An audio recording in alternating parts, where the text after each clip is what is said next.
देश की राजधानी दिल्ली में देश का सबसे क्रूर हत्याकांड देखने को मिला है। इस केस के बारे में सुनकर आपकी रूह कांप जाएगी। देश की राजधानी दिल्ली में एक लड़का हर रात को अपने कंधे पर एक पिट्ठू बैग टांग कर ठीक रात के 2 बजे घर से निकलता है और उस बैग के अंदर कुछ पॉलिथीन है और वो बेखौफ बिना किसी डर के, ना पुलिस का डर ना किसी और का डर, और इधर उधर वो फिर सुनसान इलाका ढूंढता है। फिर बैग से वो पॉलिथीन निकालता है और पॉलिथीन को वहीं पर फेंकता है और उसके बाद फिर वो अपने घर आकर सो जाता है। यही रूटीन उसका लगातार चला और उस पॉलिथीन को फेंक कर वापस आने के बाद अपने घर में आराम से सो जाता है। यह सिलसिला उसका पूरे 18 दिनों तक चला।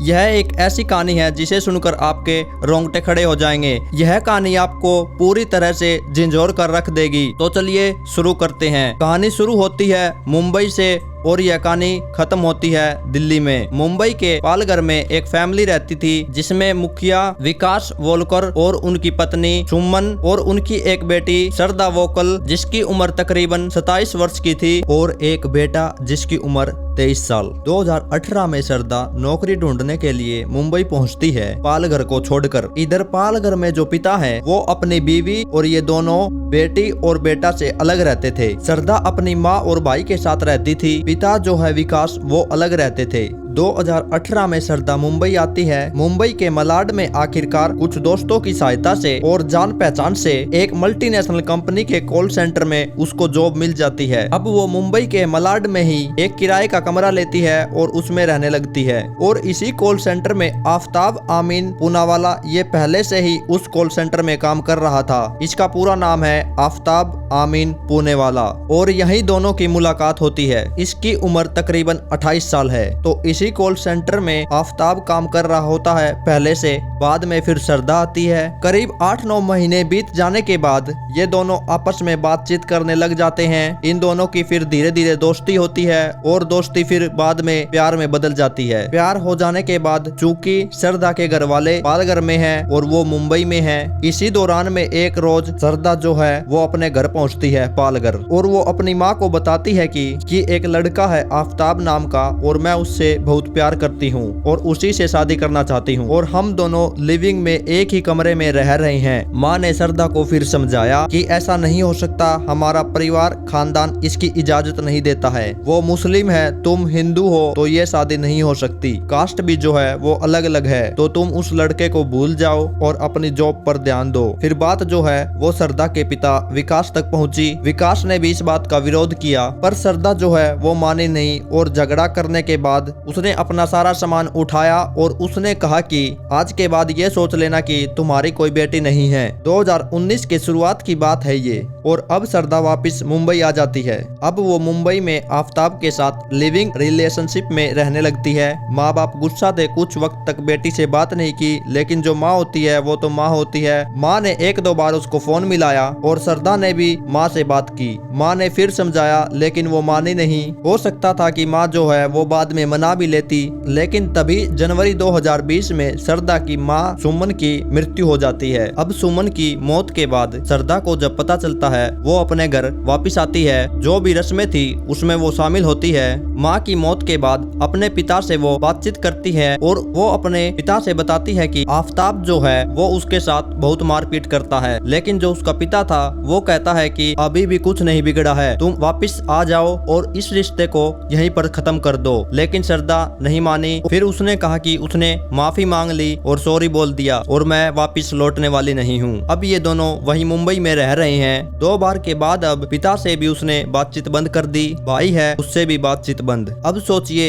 एक बेटी है वो दूसरे शहर में अकेली रहती है और उसका जो परिवार है वो उससे अलग रहता है। तो अब क्या करें, गुस्से में है वो और वो अपने परिवार की बात भी नहीं मान रही है। लेकिन श्रद्धा के कुछ दोस्तों का मोबाइल नंबर श्रद्धा के भाई के पास भी था और उसके पिता के पास भी था। फिर उसके परिवार वाले उसके दोस्तों से कांटेक्ट करते हैं और उनसे पता लगाते हैं कि श्रद्धा फिलहाल किस हाल में है। लेकिन फिर उन्होंने सोचा कि श्रद्धा के फ्रेंड से क्यों पूछे। उन्होंने फिर उसके व्हाट्सएप डीपी और व्हाट्सएप के स्टेटस जब चेंज होते रहते थे तो वे समझ जाते थे कि उनकी बेटी जो है वो सही सलामत है। ऐसे ही श्रद्धा की व्हाट्सएप डीपी, उसके स्टेटस और उसकी जो फेसबुक प्रोफाइल थी उस पे भी श्रद्धा के जब वो कहीं जाती थी उसकी फोटोज अपलोड करती थी वो। तो उन फोटोज को देखकर उसके परिवार वाले समझ जाते थे कि श्रद्धा सही सलामत है। और इधर आफताब का परिवार भी अब जब धीरे धीरे उसके रिश्तेदारों और दोस्तों को पता चलता है कि वह लिविंग में एक हिंदू लड़की के साथ रह रहा है तो वो लोग भी इसका विरोध करते हैं कि यह लड़की मुस्लिम नहीं है। लेकिन ये दोनों कहाँ मानने वाले थे। लेकिन इन दोनों ने फैसला लिया कि ये मुंबई को छोड़ देंगे और इनके किसी फ्रेंड्स ने कहा कि दिल्ली में अच्छी नौकरी मिलेगी। और फिर ये दोनों तय करते हैं कि हम मुंबई को अलविदा बोल देंगे और दिल्ली में जाकर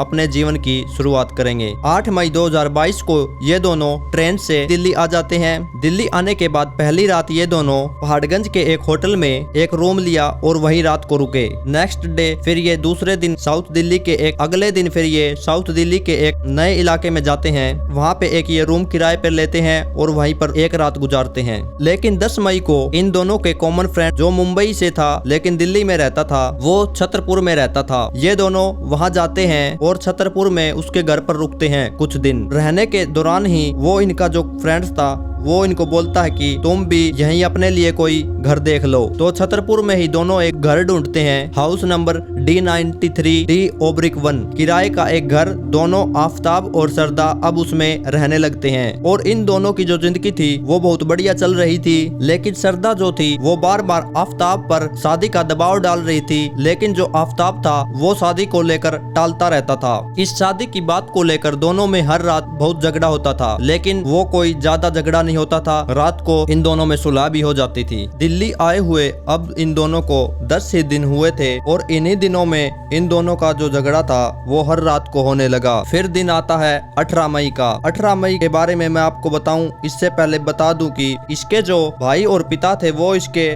व्हाट्सएप स्टेटस और इसकी जो FB प्रोफाइल थी उसमें जो फोटो अपलोड करती थी श्रद्धा, अब वे अकाउंट पिछले 2 मंथ से एक्टिव नहीं थे और उन पर कोई फोटो भी अपलोड नहीं हो रही थी। इसको लेकर उन दोनों की चिंता बढ़ने लगी और इसके बाद जून, जुलाई, अगस्त, सितंबर में ठीक 4 महीने बाद श्रद्धा के एक फ्रेंड का कॉल उसके भाई के पास आता है और वो उससे कहता है कि श्रद्धा का पिछले 2 मंथ से मोबाइल स्विच ऑफ आ रहा है, अगर उसका कोई नया नंबर है तो वो मुझे दे दो। लेकिन उसकी ये बात सुनकर उसका भाई परेशान हो गया। फिर उसका भाई उससे पूछता है कि तुम्हारी आखिरी बार श्रद्धा से बात कब हुई थी। तो वो बताता है कि 2 मंथ पहले ही मेरी श्रद्धा से बात हुई थी। इस बात को लेकर वे दोनों बहुत परेशान हो गए। फिर इसके जो पिता थे विकास वोलकर वो मुंबई के ही पालघर के एक लोकल स्टेशन में मिसिंग रिपोर्ट दर्ज कराते हैं और उनको यह भी बताते हैं कि श्रद्धा मुंबई से दिल्ली के एक छतरपुरी इलाके में रहने लगी है और वो एक लड़के के साथ लिविंग में रह रही है। उनको कहीं से आफताब का नंबर भी मिल जाता है और पुलिस उसके नंबर को सर्विलांस पर लगा देती है और आफताब का जो नंबर था वो उस समय एक्टिव था और वहीं उसी छतरपुरी के इलाके में जिस घर में वे रहते थे उसी में एक्टिव था और उसी नंबर से आफताब का पता लगा लिया गया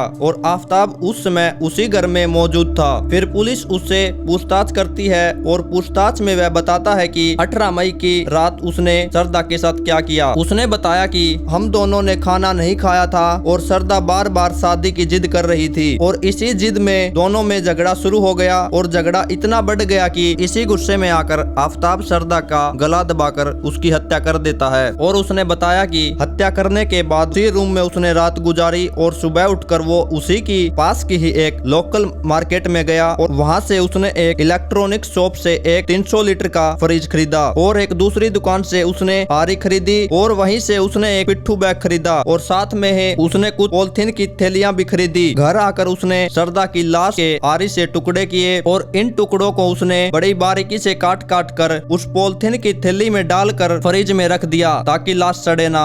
और वो रात के ठीक 2 बजे निकलता और उन लाश के टुकड़ों को अपने बैग में रखकर उसी इलाके के पास के ही जंगल में फेंक देता था। उसका ये रूटीन अगले 18 दिनों तक चला और उसने उसी जंगल के अलग अलग हिस्सों पर टुकड़े फेंके थे। उसने सोचा कि अगर लाश का कोई टुकड़ा किसी के हाथ लग भी गया तो लाश की पहचान नहीं होगी जब तक लाश के सभी टुकड़े नहीं मिल जाएं। अब आफताब को 5 दिन की रिमांड में भेज दिया है। तो दोस्तों अभी आफ्ताब जो है वो पुलिस की पूछताछ में है। अब आप सोचिए कि अगर आप किसी से प्यार करते हैं और उससे शादी नहीं करना चाहते तो उससे आप अलग भी हो सकते हैं। जरूरी नहीं कि किसी भी शादी का सॉल्यूशन मार काट करके ही खत्म किया जा सके, उसको प्यार से बैठकर सुलझाया भी जा सकता है। आपको ये स्टोरी कैसी लगी? अगर आप इस चैनल पर नए हैं तो प्लीज इस चैनल को लाइक और सब्सक्राइब कर दीजिए।